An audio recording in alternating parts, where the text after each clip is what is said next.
éternuement s'échappa de sa gorge alors que Riwall se recroquevillait sur lui-même.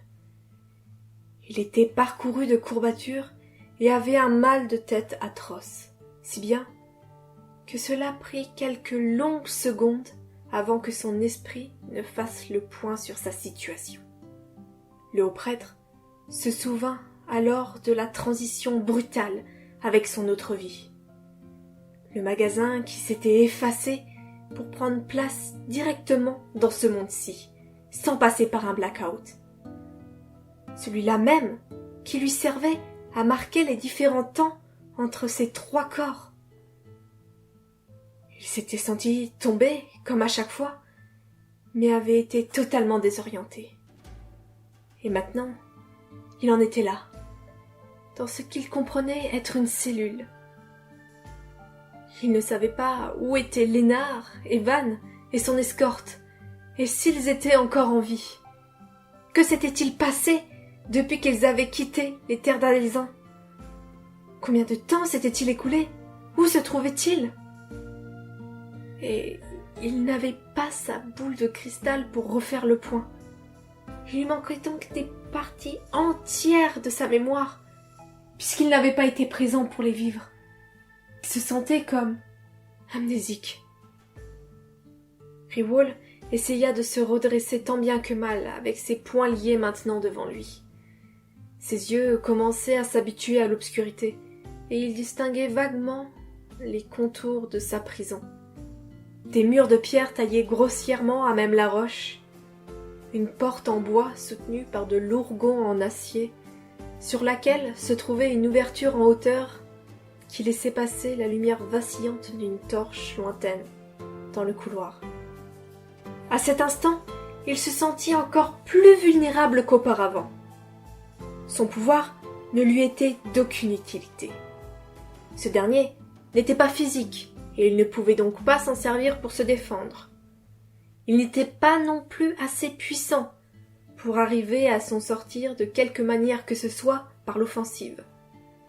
Il n'était même pas utile, puisqu'il ne pouvait pas voir l'avenir de ses geôliers sans savoir qui ils étaient et sans avoir son matériel. Il ne pouvait donc pas prévoir une échappatoire. Il ne pouvait qu'attendre. Attendre d'avoir une prémonition, ou attendre que quelque chose lui arrive. Il aurait pu essayer d'avoir de courtes visions, mais sans réceptacle cela risquait plus de l'épuiser qu'autre chose, surtout que celle-ci était aléatoire. Et il devait garder sa force, c'était primordial. Il ne savait pas s'il serait nourri ou si on le laisserait mourir à petit feu. La seule chose dont Riwall était certain, c'était qu'il avait été victime d'une attaque.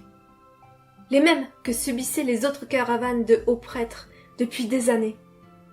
Comme cela lui était arrivé peu de temps auparavant. Et comme cela avait été, en plus violent, au grand rassemblement. Cet événement n'avait d'ailleurs plus rien d'anodin. C'était une déclaration de guerre à leur ordre, même s'ils ne comprenaient pas pourquoi. Ils étaient tous pacifiques, à l'instar de la mère créatrice.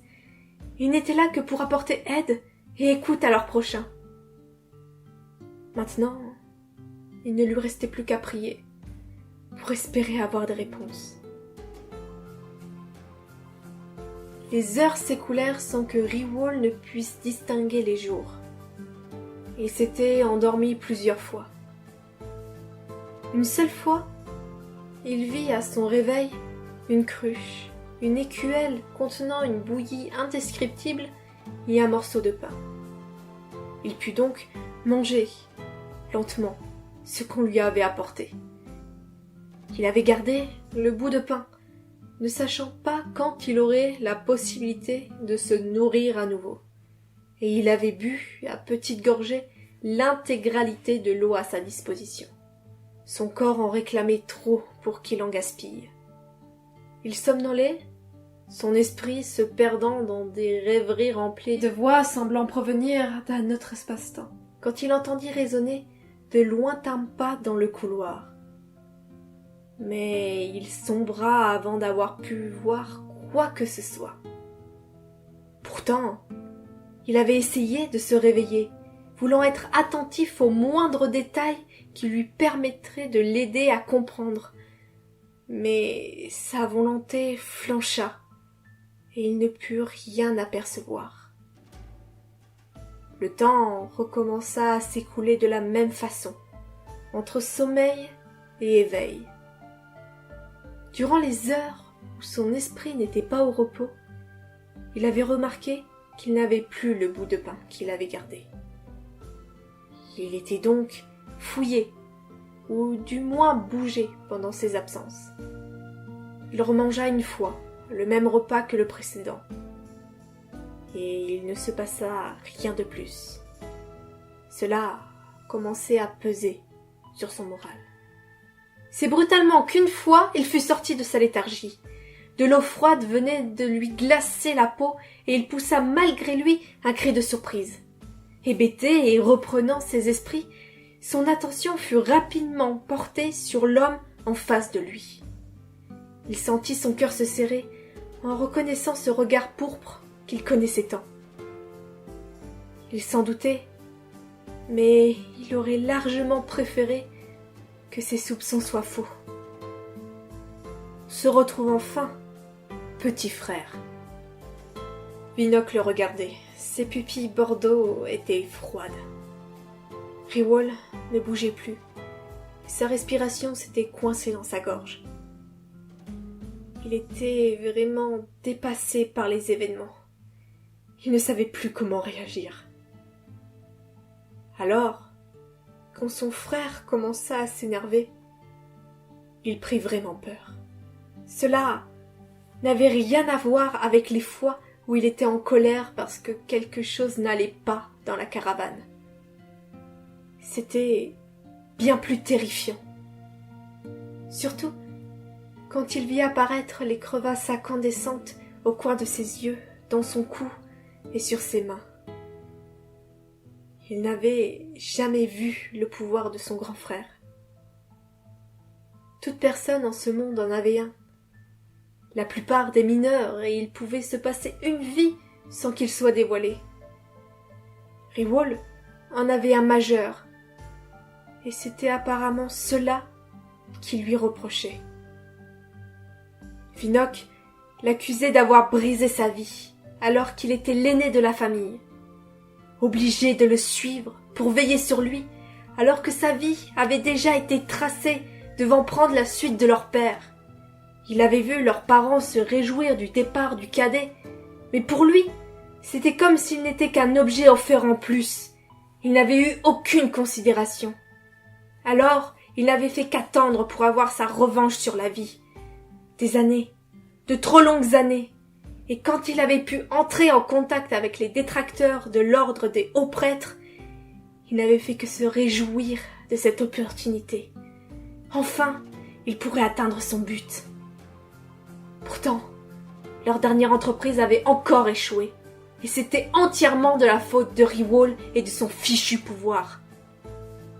Les hauts prêtres avaient été alertés, et maintenant ils se cachaient. Vinok voulait qu'avec son don, Riwall lui révèle leur emplacement pour détruire cet ordre qui lui avait tout pris. Mais il s'y refusait. Il se tut, et ce silence irrita encore plus Vinok. Il l'attrapa par le cou, le faisant suffoquer et lui brûlant légèrement la peau aux endroits où les craquelures rougeoyantes le touchaient. Il ne pouvait pas le forcer, et il préférait largement se sacrifier pour les autres que de les mettre en danger. C'est ce que Riwall réussit à lui dire, la voix étranglée par sa poigne.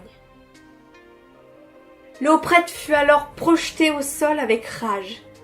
Il essaya, tant bien que mal, de mettre le plus de distance entre eux. Il entendit encore quelques mots alors que son esprit s'engourdissait.